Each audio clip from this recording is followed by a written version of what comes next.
วันนี้สองสาวลบอยากกินเคฟซี พี่มอนเอมี่เรมี่เขาอยากแกะกล่องจุ่มดูเดจะได้อะไร อยากได้ตัวนี้กับ ไหนไม่อยากได้ตัวไหน ตัวนี้กับตัวนี้ สองตัวเลยเหรอ เดี๋ยวมาดูเจ๊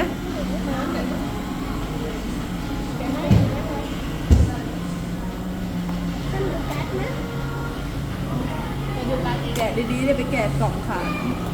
จะดูการเอง เดี๋ยวดูเดี๋ยวดูเดี๋ยวดูเดี๋ยวจะได้ตัวที่อยากได้เปล่าระหว่างนี้กินรอไปก่อน